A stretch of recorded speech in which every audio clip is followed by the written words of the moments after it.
University webinar. This one, super excited about. I've got these two awesome guys here with me, Mohsen and Jose. Boston, London. We got San Francisco here.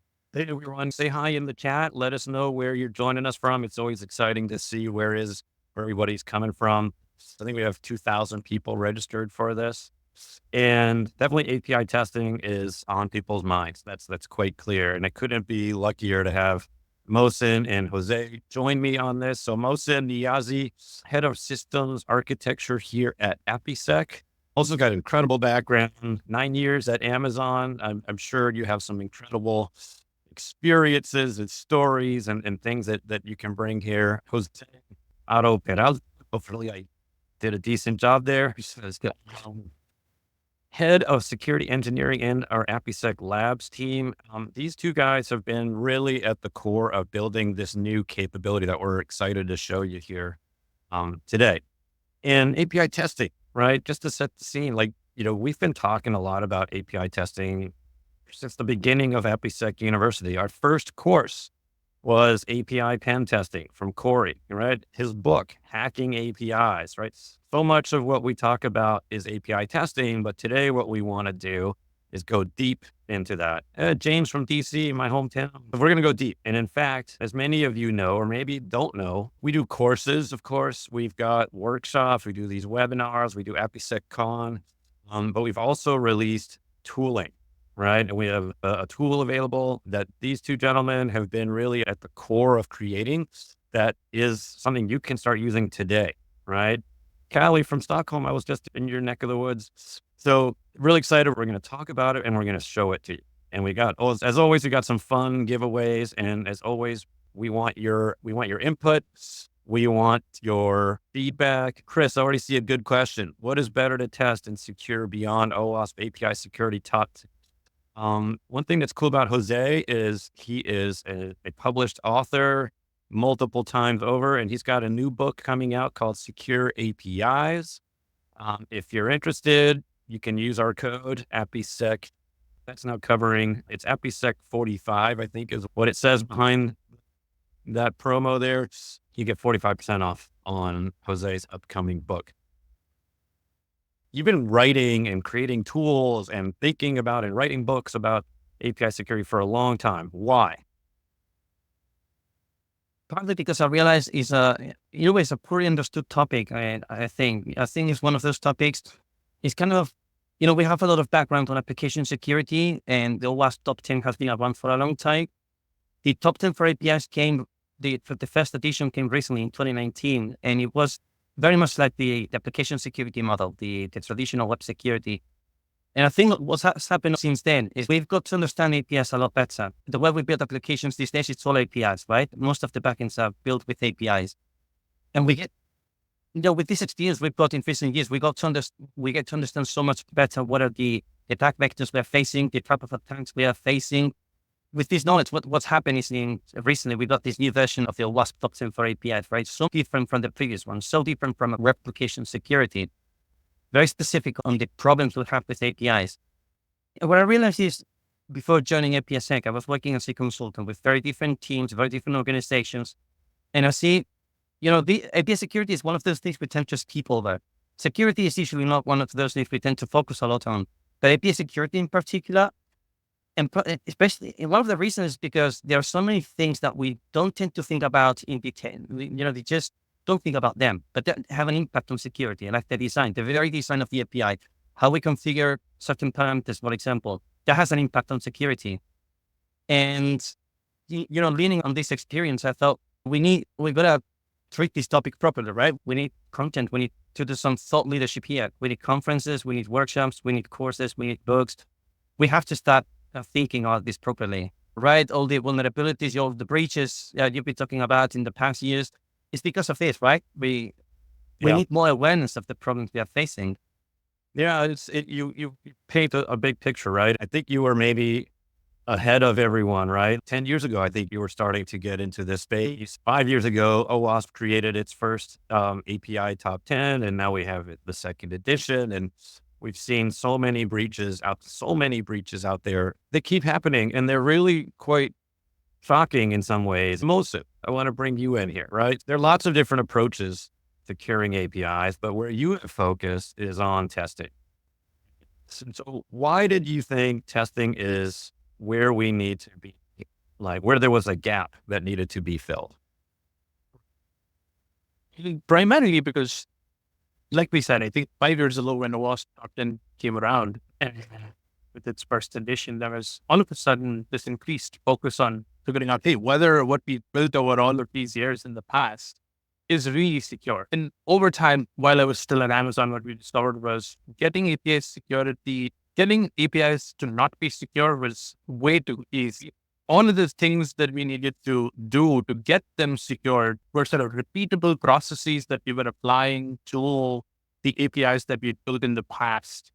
And, when I first started engaging with APIsec, what I observed was there's really an opportunity to democratize, right? And that's what sort of really interested me in joining this team, which was there's a repeatable set of things that we can observe about how APIs are built and really help developers focus their energy on building good business logic, build businesses with the APIs that they're implementing, and while aiding them and building them in a secure. And that is why sort of the whole focus on testing for me really provided a spot for me to join that earlier this year, which was a lot of it is repeatable. A lot of it is easy to get wrong as a developer.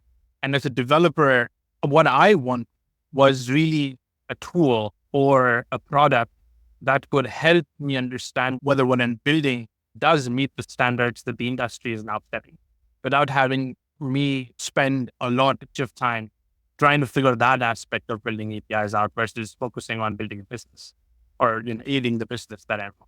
Which is why the whole focus on testing for me came around and, obviously what he said to, share that. And you, I think you made a word that really stuck with me, which is democratize, right? And so I come from the security world. I think of you guys coming more from the product and engineering world. I think historically we've really tried to bolt on security, right? Like developers develop and then security secures. And it's kind of in that order. And security teams, they implement their firewalls and their detection systems and their policies and rules and all this stuff, right? But you talk about democratizing. And what I'm thinking when you say that is we got to make security kind of a all hands effort, right? Not just the security team, but part of engineering. Is that where you were going with that? And that's what we've been observing as we sort of went down the path of talking to engineers as well as security, which is the lines between security, the borders between security and engineering are really blurred. Because more and more they're starting to communicate even deeply than they've done in the past, where security was an off the wall sort of problem that was being dealt with by security teams, whereas the developers of the development teams were building in silos. As there's an increased focus on security, as breaches are getting more common, as regulations are taking shape. So all of that is culminating into this problem space where I think democratization of products is where the future is. And Jose, I want you to weigh in here, right? Because if we're talking about how to weave security into the engineering effort, what does that mean practically, right? Security teams think a certain way, but developers have a whole different set of challenges. Management wants to get the product out there as soon as possible. Development wants to get the job done. Security wants to make it secure. The security here has to start at the beginning. Democratizing is that API security is everybody's job. From the moment we're thinking about a new feature we want to expose to the API, how are we going to do that? How do we design? It begins with the design. Like how are we going to design that? What are the endpoints? What are the parameters? All of this already is bringing some security into place. So we begin with security. We go through the implementation. It complies with that design and is tested accordingly. And then we want to make sure that rollout and testing in the environment is also proving the security. There are some things you can only catch in an environment. We want to make sure we capture them and they are as secure as they can be.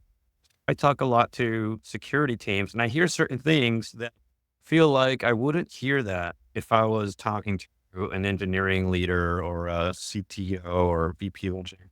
Things like, we don't know what APIs we have. Right. Like that's something we hear a lot from security teams, right? That's why it begins at the beginning. It's documenting what you have, right? You can't protect what you don't know. So if you're not doing that from the very beginning, you document what you're going to create first of all. You have that document that describes the capabilities you want to expose. You test that. You can test that design, evaluate the security, and then you move on. Of course, we know this now. We didn't know this just a few years ago. So we have a huge legacy of APIs that are undocumented. So we don't know what are the capabilities, right? Yeah, absolutely. And we've actually hit, this is the first time ever we've hit the limit on the number of people in this webinar. So I really apologize for those that are actually have a waiting room. Rest assured, we're recording this. We're going to make it available to everybody, but clearly so much interest here. I want to get us to like looking at this new tool, this new capability, and have you guys, give us a tour and answer questions. There's some really interesting questions already. Nora, we will answer your questions here momentarily about the leading apps and so forth. For everyone, like we at APIsec, we've actually been building testing technologies for years, 4 or 5 years. Mohsen, you came on, as he said, about a year ago, right? You looked at this really impressive technology that we built and you're like, I want to rebuild it. What was behind that? What were you looking to accomplish? You and Jose have been really tag teaming on this. For both of you, what were you trying to achieve? In what ways did you build a better, faster product? And I'd love to hear from the community as well. Like, what are you all looking for in terms of a testing tool? What would make your life better? Mohsen, maybe you can kick us off. Yeah, absolutely. And that's a loaded question. Like, why did we want to rebuild the product that we have? I think when APIsec started 5 years ago, APIsec was ahead, right? What we leaned into too heavily was catering to security, right? Like as organizational groups within enterprises. And as, over the course of the 5 years, obviously the team learned a lot about the space itself as it was an evolving space altogether. And by the time I joined, which was earlier this year, the direction that I think, like I was talking about earlier, security and development are really one. And like Jose Canetti said as well, like securing APIs is everyone's job. It's not just the security team's jobs within organizations. Yeah. So one of the big reasons why we decided that we want to do a hard pivot and try to rebuild this was to figure out how we could cater to all different types of personas. It's not just the security team that is going to be responsible here or responsible for using a product, but how do we engage better with developers themselves? And that meant that we needed to level or upskill developers to understand a little more about security. The way we decided to do that was we would try to make things really, like we try to simplify security to reveal the nuts and bolts of what sort of, what does securing an API, what does a vulnerability mean? And we're going to see some of this as Jose sort of presents the tool. That was one of the bigger reasons why we decided it was going to be better if we serve the community better through a product that was not going to be patches on an existing product, but really built with the thought that this is going to be used truly for shifting left, truly being adopted by development teams as well as security teams. And again, some aiding that meshing between security and vulnerabilities. Well, one thing I wanted to say, one of the ideas you emphasize a lot here in development motion is the idea of having as low configuration effort from the user as possible, right? To make it easy to use. A lot of the times when we're doing API security testing before this tool, it requires a lot of effort from the user to put configuration in place, right? And you're always telling me, I propose something and you push back. We need to require less configuration from the user. It has to be easier to use. And we can use hints from the design of the API, from the specification, from the initial stage we call dry run interactions we have with the API. We collected so much intelligence that we can use to prepare the test. Exactly. And like I was saying, what I discovered while I was at Amazon and as we were sort of doing our own API security, a lot of this was, and the tools that were out there, and as well as sort of the first version of the product that we have out there, a lot of it requires a very heavy hands-on to really sort of understand the security process of your APIs. And which is also why we started products, which is like, how much can we learn ourselves as we get more information from the user without the user having to really adjust all of the knobs themselves. So we, tune those knobs ourselves in a lot of the cases. And we also, with the new product to get the best out of the product when, regardless of the API that we're sort of testing. And we're not making any assumptions about the APIs, and sort of applying what we've learned over the last 5 years and really bringing it out in the market. It's easy to pursue, easy to use in order to aid you as a user building secure APIs, building and maintaining secure.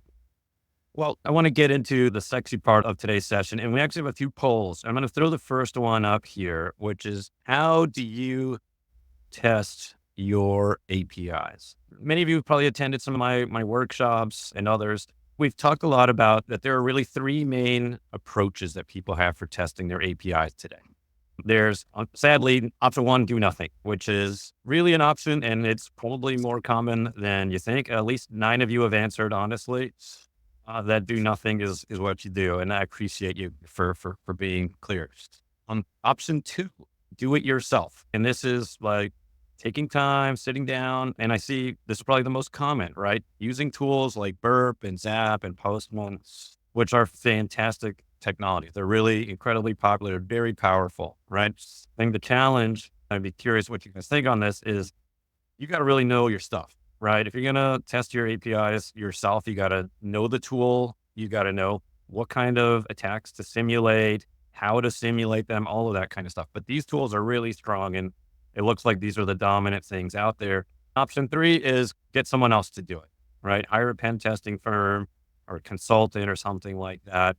Depending on the quality, if you get a Corey ball, you're in good shape, right? If you don't, then who knows what you're going to get, right? So this is quite interesting to see these responses. And I want to add another poll here to kind of get a feel for who are you? What kind of roles do you have? And I don't know if there's a way to take the other one down, Christine, or there's both side by side. It'd be interesting to sort of cross-reference, like pen testers answer a certain way, do developers answer another way? And at the end of this talk today, one of the things that Mohsen and Jose and I as well are really keen is we want to have a dialogue with the developer side of the house, right? If you're an API developer or an operator, we're actually looking to set up times to speak with you, right? If you're willing, if you're interested. So there'll be an opportunity for you to raise your hand if you're up for that. And we'll give you some nice thank yous for all of that as well. But Jose, maybe you can share your screen and let's take a look at this product and you can kind of walk us through. Maybe Jose, as you're setting it up, Mohsen, do you want to set the stage? Like, what is this thing? Some high level, how does it work? Yeah. So what we're going to be showing to you today is the next generation of app, where, again, going by the tenets that I established earlier, easy to use, doesn't require a learning curve for you to start figuring out any security related holes that might exist with your APIs, and give you very actionable recommendations on what to do to secure your APIs while still conforming to industry standards, with creating WASP top 10 reports and giving you an insight into just the timeline of your posture and all of that good stuff. Those were sort of the tenets that we established ourselves, building this new product on. I see that Jose has it up. I don't want to talk a lot about it, and let's just do the product, do a little bit of the talking. Jose, take it over and we'll walk our audience through. All right. So the first thing we're going to do is we're going to onboard an API. We have an API we want to test. We want to see what we have with the API. So we're going to click on this button, Add Application. We have now different choices to onboard the API into the system. We can do it from an open API specification. We can do it with Postman, with the Postman collection. We can connect to a MuleSoft API gateway, the same with Azure or API gateways. Very soon, we're going to have choices for GraphQL APIs as well, which have a lot of the engine ready to start doing those tests, and in the coming weeks, we're going to be rolling that out. We can use Swagger Hat with coming very soon. What I'm going to use now is an open API specification. I'm going to use Crappy for testing. If you're not familiar with Crappy is a classic example that we use in the API security space to illustrate common API vulnerabilities. So Crappy has been around for a while. It's under the umbrella of OWASP now. If you want to check out Crappy, you can go to the repository under OWASP on GitHub. Very easy to run. You can get familiar with these common vulnerabilities, how they show up, how you can test with them. So I'm going to onboard spec, and it's going to be a crappy application deployed within APIsec. So I'm going to give it a name here. It's going to be demo number one. I want to keep track of them like this. And I'm going to upload the spec, which is going to be crappy without reset passwords. So I changed the spec to remove the reset password endpoint because otherwise it's going to reset the password and I won't be able to use the same credentials. I have to reset them manually. So to avoid that, I'm doing it this way.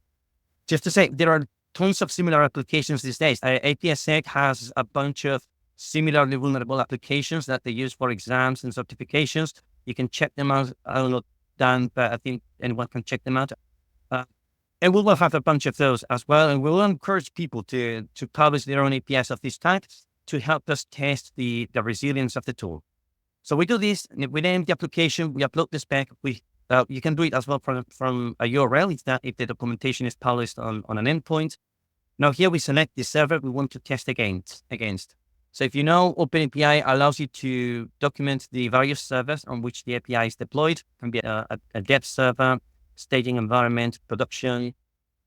We select one of those. I'm going to select this one here, which is the only one we have available. And we go ahead. And now what this is doing in the background is analyzing the specifications, looking at what we have here, the endpoints, the parameters. We're going to get very nice analysis here of everything that is in the specification. And this is what we call security analysis or vulnerability analysis of the API.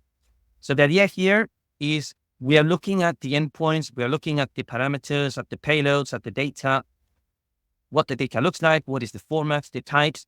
We're trying to determine, just by looking at that, if a certain endpoint is highly sensitive or not. So imagine things that deal with payments, with personal data, health records, orders that people have placed through an e-commerce website. All of this is highly sensitive data. How is this helpful? Imagine you have to do the job. We have like a bunch of APIs with multiple endpoints, dozens, hundreds, thousands of endpoints, and you have to concentrate your efforts on the relevant parts. Obviously, you want to focus on the highly sensitive parts of the API. So this is how this is going to help you. It's going to tell you, well, here you have payments, here you have credit card details, here you have personal details. So you focus on those things for testing. And that's the analysis here. Anything you would like to say so far, Mohsin? So just in terms of where we are in our journey for testing already, right? Like all we did. So imagine just, you have an API, you have a documentation for the API or, one of the integrations with what they were showing earlier through RPG or Swagger Hub. What we've done so far is basically taken that documentation, fed the product with that documentation, and what you have already is an analysis of your API, right? Like this is not just sort of purely static analysis.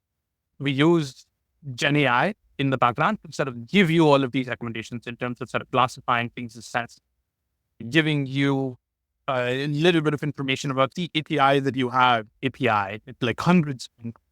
So, okay, just in terms of where you are in your journey, all you've done is provided us the documentation for the API, and the tool has put out all of this information for you to consume and focus your effort.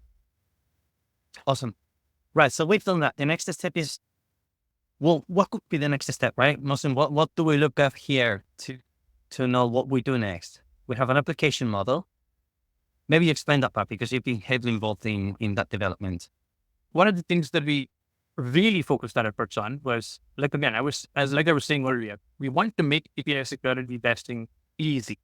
We don't want it to be a heavy effort to figure out where do I start or how do I learn to use a tool to then figure out what do I need to secure with my API.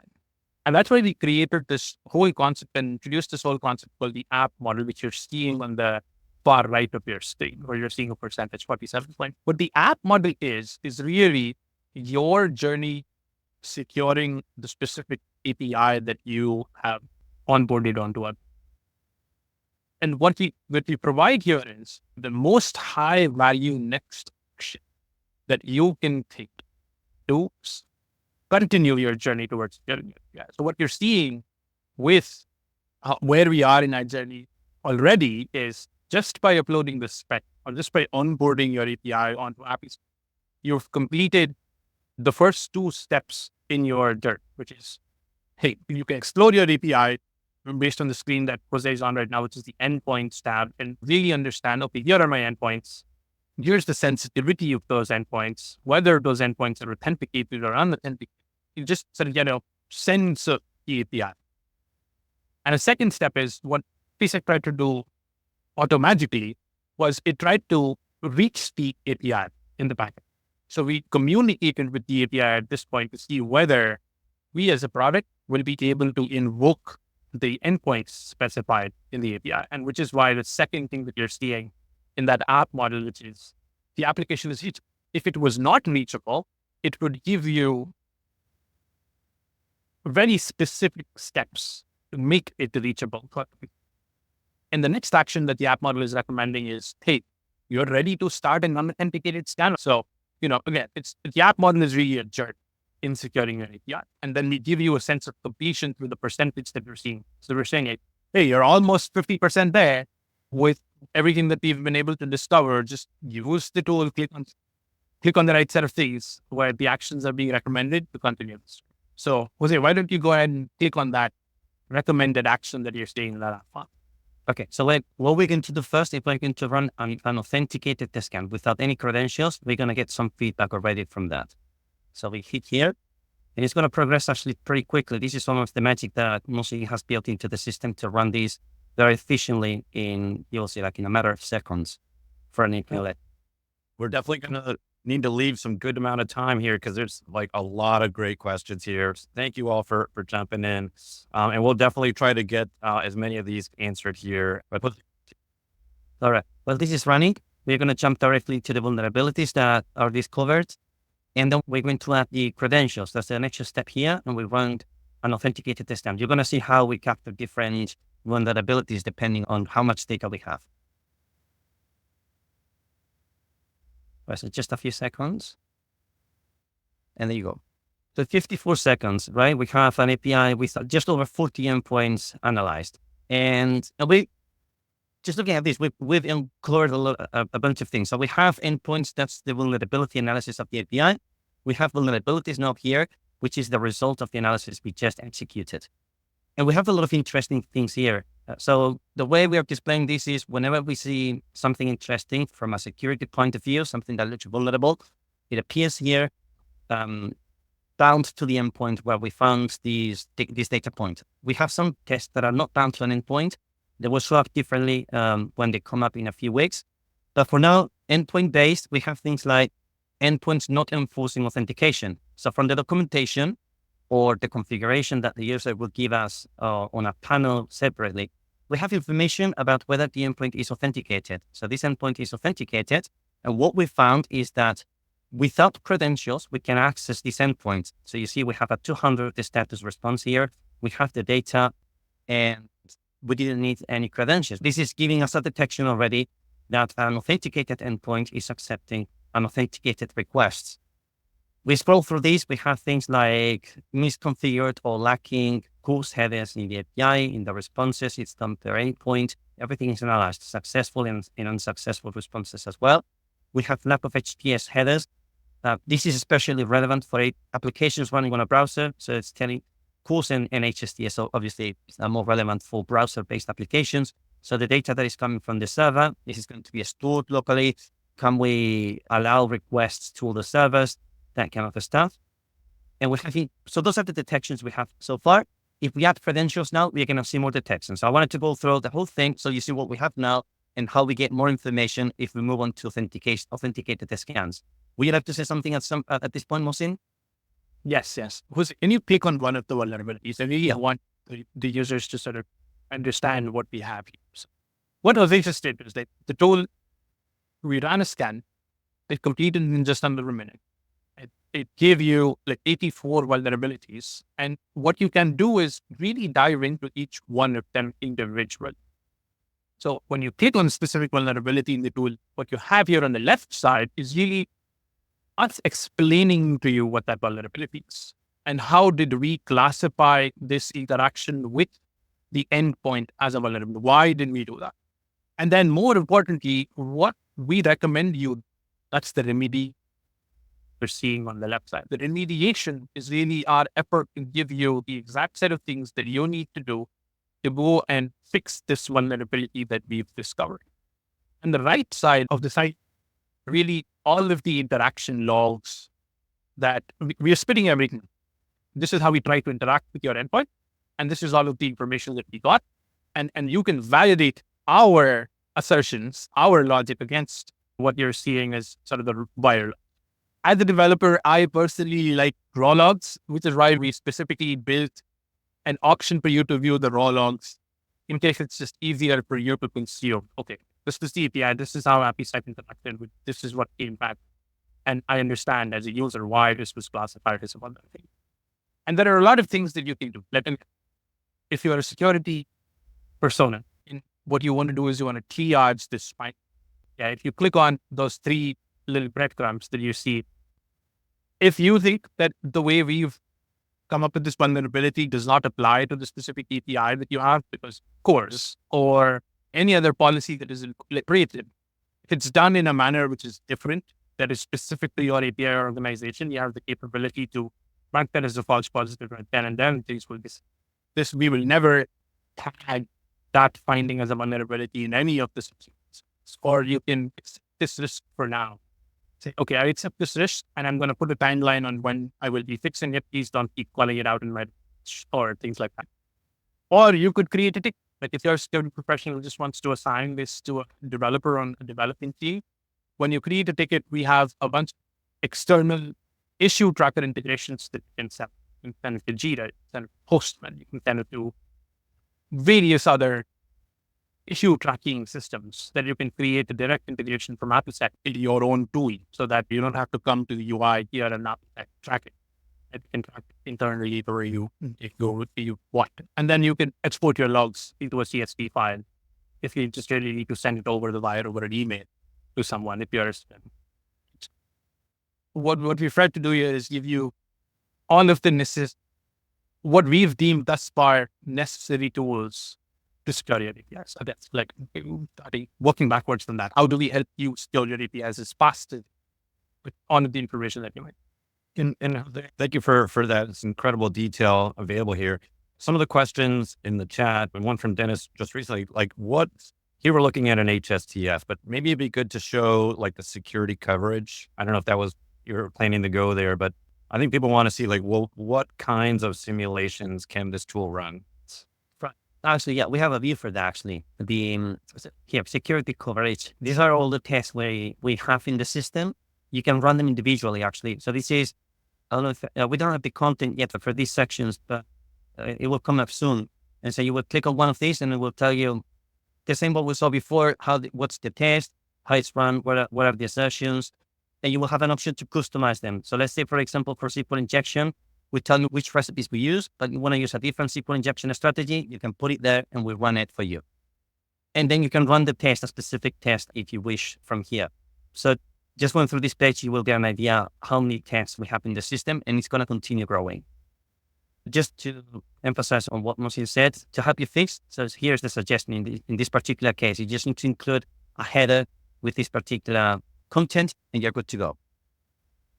Would you like to say something at this point, Dan? All right. Yeah, so let's go with authentication. What do you think, Mohsin?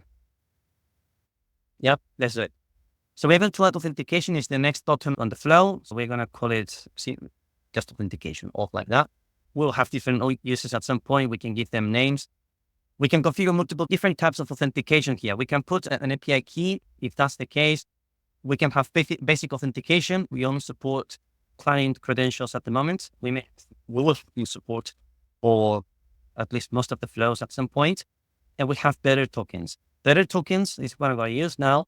It works by configuring the process of obtaining the token, and then it's going to use this information to place the token in the right place in the requests.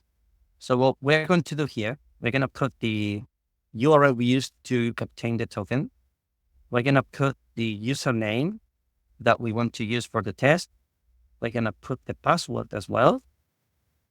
And then we're going to click here on the advanced section to configure additional details about this credential. So we have choices to say where we want to place the token. Is it the header, query parameter, something custom? This is going to go on the header. What type of header is it? We have an option right now, it's only authorization. We may support more types of choices here. We can put additional headers. A lot of the time, APIs require multiple headers. If you think, for example, there's a standard for this, the demonstrating proof of possession. That's a JWT that goes in the header with a special signature that has to be included to prove that you own the access token, right? So we can configure those things through these parameters. Now, this is the request the system has to launch to the API that we are testing to obtain the credential. So we have to tell the system, okay, these credentials, are they URL encoded, like a form, URL form, or are they application JSON or some other formats? We configure that here. And then in the payload, the username, does it go on a username key or is it an email? The same for the password. So those are the details we need here. If this configuration is not possible or is confusing or something, you can use an API key as well. In the API key, you will just configure the header as it appears here, and you will be good to go. So with this in place, we can save the credential. And now we are ready to run an authenticated scan, and we're going to see more detections. Just a second. The app money, it's helping you move through your journey of securing your APIs. Looks like Yeah, sorry. Like if you're lost, come to the application model. You don't know what to do next, come here. It always has a suggestion. Any buzzes actually to capture your attention. You'll see that. Right. So we hit the scan, and that's gonna work now with the credentials we put in place. Would you like to say something at this point, Mohsin, while we're running the scan? So while the scan is running, I think this might be a good time to sort of just show the reports. I saw a few questions and reports that came in. So you're able to, as you sort of go through your journey of testing your APIs, obviously reports are super importantly crucial for you to just set it up the chain or just have a better understanding. So yeah, we generate 2 very specific reports for every application that we test. So say if you want 2 reports, what we generate are the OS coverage reports and a detailed penetration testing. And if you just open any of those up, Jose, so what you're seeing here with the detailed penetration testing report is all of the vulnerabilities that we found, the severity for those vulnerabilities, the OS tags for those vulnerabilities, if there are an OS category-based vulnerability, because we test a lot more than just the OS top 10, as you saw in that category stat that we showed. And it essentially all of the information that you might do understand your security posture and download it. You can obviously sort of download these as PDFs, easily consumable, shareable, whatever you need to do with them. Yeah, and indeed for the pen testers out there, this is a really nice capability. We invite you to try it out. If you need any help, please get in touch. But we work with a lot of pen testers out there. We know you get hired to do API tests. You get a few days to do it and 200 endpoints to go attend. This is a great tool to help you out, and it will provide this kind of reporting for you. So definitely come check it out if you're in the pen testing. Right. So maybe let's go back to the. Sorry, you wanted to say something, Mohsin? No, I was just going to say, I think it looks like the authenticated scan that you'd run. Can the report be customized? We definitely have plans for that. And we know for pen testers, being able to put your own branding and things like that on it, that is definitely on our feature roadmap. Right. So, well, let's look at the vulnerabilities now. So sometimes we don't have username and password. Sometimes we have certificates. It's in the roadmap. We will support certificates, especially for mutual TLS. For MTLS, we're going to support, you will upload your certificate and we will test everything around it. So walking you through the findings at this point, nothing new so far. The missing tokens we saw before, that's an enforced authentication. The course headers, the HSTS will appear soon. So just walking you through the pages we have here. And we have new findings now. Now that we have a token, we can do interesting things with the token, right? JSON web tokens are the most common type of token used in APIs, but you have to get it right. They're very good specifications since the original specification was published, I believe, in 2015.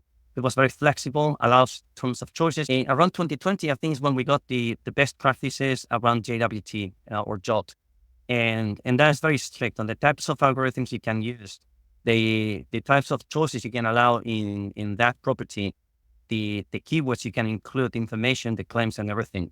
So we test all of that with our information. And so here's an example, right? We have something here called unsigned token. So the idea here is, well, we have a token. Can we do interesting things with it? The first test is, can we force the token? Is the API enforcing the signature? Well, let's see about that. And so we send a request, we send multiple requests, but one important here is this request where we modify the signature of the test. The JSON web token contains a header separated by a dot, then we have the payload, and finally the signature. So we replace this by a random signature. So we put this in the space. You can inspect the details. So we are also setting the algorithm to none. This is acceptable in the JWT specification. And we are going to do more interesting things very soon. We're going to play around with this keyword.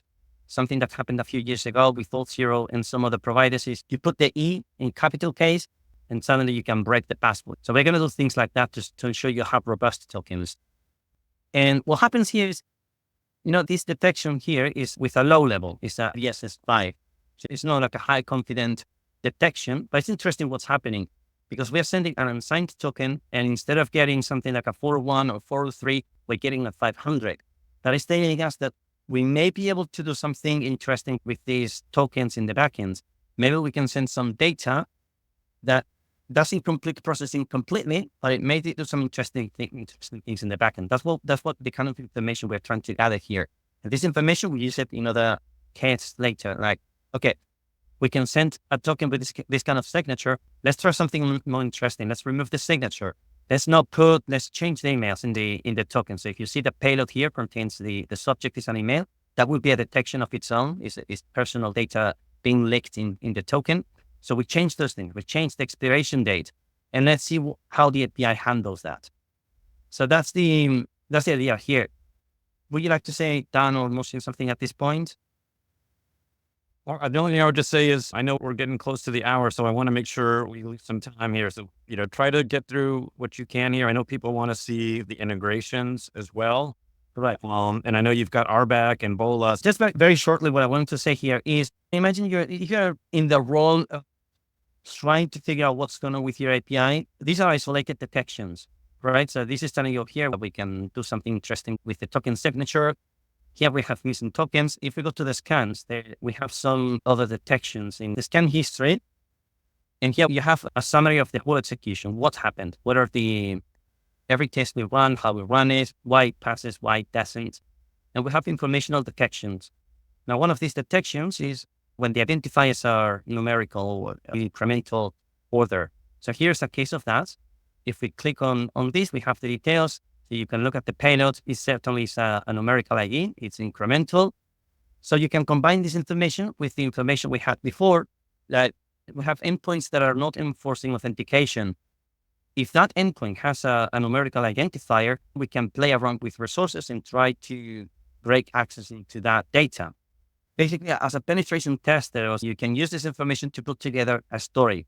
The tool doesn't automate you out of the job, but it helps you focus on the relevant stuff, like articulating those stories, focusing on the important stuff when you are evaluating an API.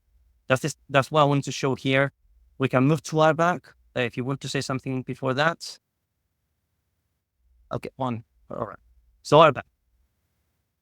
Well, if you're familiar, role-based access controls, the idea is APIs normally have a concept of different types of user groups or roles, and these are sets of permissions that define what the user can do. And we have multiple groups of users that belong under the same role or group. So that's the idea here. We're going to test if a user can perform a function of an admin user, for example. And that's if you're familiar with OWASP, that is broken function level authorization type of test. So the first thing we have to do here, we click on add roles. We have to define those roles. We have a credential already added from the previous step. We're going to call it user, like normal user. And we click next. Now, the next thing is we have to enable this role for our back testing. So if we have multiple credentials, one for an admin, for example, we can configure that as well. So we're going to do that. We hit discover the RBAC model. So what's going to do the API is going to do now is using this credential, is going to determine which endpoints we have access to. The configuration is going to show up, and you can change that configuration to correct it. So we say, for example, well, the user has access to the capability to retrieve the details of a post, or the user can publish a post. Now, creating a comment is inconclusive. You can tell us something. But we have to fix the test. It means the test didn't run very well. There's an explanation here. We can fix the payload, get a successful response, and then you can come here and configure or correct the assertion. Now, what is important is we come here to admin. This is a normal user. This doesn't have access to admin operations. So we're going to correct that. We're going to close this. And now with the configuration saved, you're going to click Start RBAC. And I'm going a little bit fast for the sake of time, but if it is too fast down on motion, please let me know. We're going to confirm this. And we're back on the home page where we can run a scan. Now with this configuration in RBAC, now we can run the RBAC test and it's going to give us some detections. So with those credentials and everything we put in place, we initiate a new scan. And it takes like a few seconds to 1 minute to complete. And for everyone, what's very clear is we need to do another session, right? There's a lot. We have over 50 questions piled up here. So can you cover the integration real quick while you're waiting for that to just hit them quickly? I know there's a lot of detail behind every one of these things, but there are a lot of questions about, can I run it in CI/CD? Can I connect to a gateway and so forth? So, well, also maybe you can walk through this one because you've been heavily involved. Absolutely. Yeah. So there are quite a few integrations that we already support and many that are coming shortly. Like the base types of integrations are going to be sort of, on the inbound side where we can get your API sprung, which includes Postman, MuleSoft, Azure, Amazon API Gateway, Swagger, APIsec, GraphQL, SDLs, and introspections. So many. Many of them are already live. Some of them are coming very shortly. And what we also support is outbound integrations into, like I was saying earlier, issue track, Jira, and Slack, and many other integrations that are only backend. So all of these integrations are natively built into the product, where you just have to supply us with where we communicate with the specific technology where your APIs are hosted, and we'll pull all of the information that we need to start onboarding your APIs. It's really just, giving us credentials, essentially, to communicate with that API in that one instance for us to pull that in. The other sets of integrations that are going to be launched very soon are going to be CI/CD integrations. I know there's a lot of interest in the community of how do I run scans as part of my pipelines, and like how do I add that as a step before things go live. And everything that you saw today, what we're also introducing is supplement and complementary CI/CD tools natively built into the CI/CD technology that will communicate with our product to run scans and allow you to set thresholds on what is acceptable to you in terms of what you continue to go through a pipeline or when new changes are introduced. Keep an eye out for emails from Dan on as and when these things get launched very, very soon over the course of the next weeks. I'm going to take over here because we're going to lose people at the end of the hour. And I wanted to make sure we get another session. Thank you guys. This is unbelievable. I want to make sure people see this special invite. We always have fun things to give away. We want you to try this tool. You can go to APIsec AI/sign up. There's the link. Thank you, Christine. And we'd love for you to try it out. Give us your feedback. We're actually giving away copies of Jose's book. If you'll try out the product and post a review on LinkedIn about the product, we'll be happy to send you a thank you and a copy of Jose's book. We'll even throw in a CASA voucher too. Please try it out. Give us your feedback. If you're a developer, we want to talk to you. We want to understand how can a tool like this help you in your life, in your jobs? What kind of tools? How does it need to deploy? What features?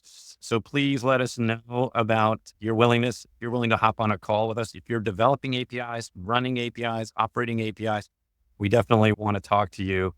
I also want to let you know about our next webinar, which is, it says the 7th. It's actually on the 14th. We're going to be talking with Michaela about API product management, which should be super cool. So leave that up for just a sec. And I want to make sure everyone who wants to get a certificate for today can see the link here to earn your certificate for attending today's session. I know we threw a lot of stuff very rapid fire. We'll send an email with all these links out. So don't worry if you missed any of them. But if you guys can hang around for a few minutes, I do want to hop through. Well, I don't think we'll get through all of these questions. But I'm going to just throw these up here. Maybe you guys can go rapid fire, right? Let's try to be quick. Okay. Are there test-defined race conditions in vulnerabilities? Anything like that? Is that a security test or is that more of a functionality test? Well, I guess I'm pretty sure there's a case for a race condition that can affect security, but we don't have that. So a little bit it's a challenging just think how you articulate that. Will there be a CSV report output from the platform? I think so. Right? Yes, that if it is not already live, it should be live in a few hours or in the next day. So you can download it. All right, from Pratik. And Christine, can you maybe throw some of those other links up while we're going through this? This is a lot of people ask, can this thing be used to test internal APIs? Mohsen, can you help us with that? Yes, this tool, as you saw it, will be able to test internal APIs as well. We're launching ability to do hosted agents, where all you need to do is have a very small, lightweight agent within your network and communicate with your API. It allows lists for us to communicate with that agent, and we'll be able to perform exactly what we saw today for internal API. Let's talk about gateways. You already said we integrate with gateways. What is the use case there, real quick? The use case there is if you don't have a documented API, and we just need to pull information about the endpoints that your API supports directly from the source of where these APIs. So the API gateways will allow us to essentially pull all of the endpoint information that we use to test. Fabulous. How about fuzzing, right? Soon we're running fuzzing. Can you add additional endpoints manually during an engagement? You can add endpoints actually to this, and you can customize the payloads. We're gonna have fuzzing actually is in the pipeline. The fuzzing is a big thing, right? They're gonna do fuzzing from the security perspective. So everything about fuzzing, there are tools for that already in place, but we're gonna do fuzzing what matters for security. Perfect. Thank you. Can you suppress certain test types, like certain things you don't want to run?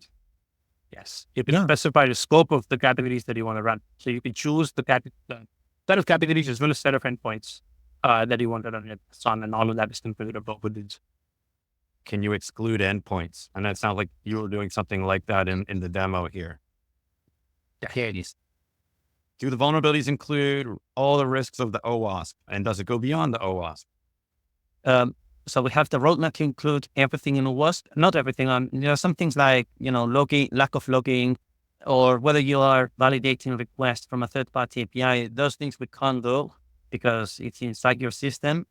We might be able to do things around that, but the focus is to have everything that is API facing from your API point of view. We're going to do all of that, and we go beyond. So things like security by design that OWASP doesn't cover much in detail, we're going to do all of that as well. I know when you were showing the sensitivity, a lot of people were asking like, hey, how's that working? How are we computing that? Yeah, we get into, so we look at the semantics of the endpoint. We look at the data model bound to the endpoint, the data types, the formats. What do they look? Does it look like an email? Does it look like a credit card and things like that? That's the first stage of analysis. Once we've run the first iteration of interaction with the API, we have information about real payloads that is fed into the system, and we do further analysis based on that. A lot of questions about security, like what data is going up to the cloud? What do we, how are we securing that information? But also like, where should people be running this test? Should they be running it on a live production application? Should they be running it in a QA staging environment? Just one thing, we're trying to break the system. So not against production. It's that would be a liability. I'll leave to Moss in the rest because it's more in his domain. Right. So our recommendation again, shift left, run it in a non-production environment.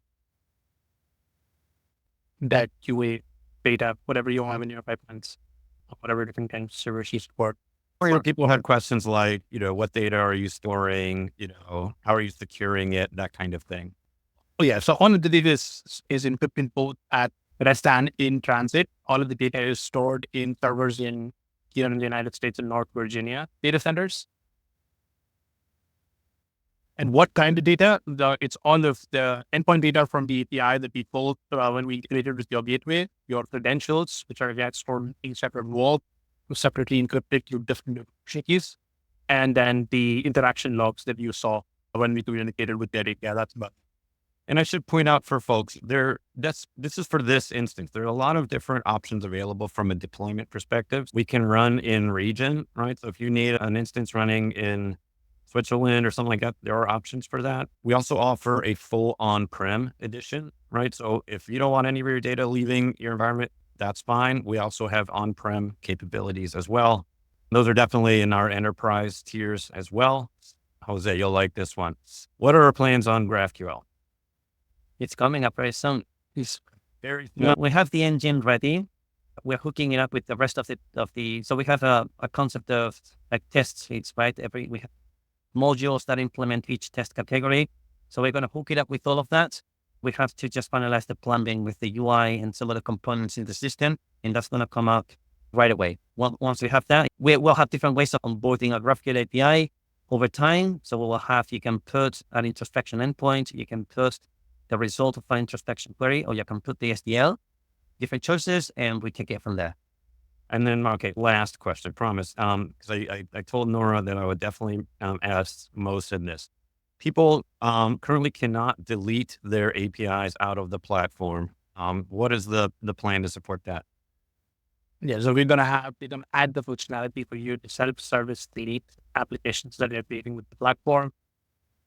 And that functionality is not live yet, but the way it be part of the next Qt is part of making the next within the next year, like I should say, when the delete. Yeah, it's coming very soon. And as you can all see, everybody, these two guys and a handful more have been building this thing from scratch all year long. There's just an incredible amount that they've built and a lot more coming. I really appreciate you all spending the last hour with us. The questions have been incredible. It's been really helpful for us. Your feedback has been guiding us. A lot of the changes in the product have come from your feedback. So please keep it coming. We'd love to see your reviews of the product on LinkedIn if you get a chance. So please do. And Mohsen and Jose, thank you so much for spending the hour with us. It's really been a lot of fun. We definitely need to do more of these. I know you have every week, every month, a lot of new stuff. So we're just going to have to set up more sessions like this. Thank you, Jennifer, Nora, Martin, and everybody. Your feedback really feeds us, not only with features, but also with energy. It really is exciting to be able to put something out there that people get a lot of value out of. So with that, guys, thanks again. Christine, always behind the scenes, making everything run smoothly. Thank you to you. We will get the recording out. We'll send all these links out in case you missed any of them. And we'll see you next time. Thank you. Have a good day.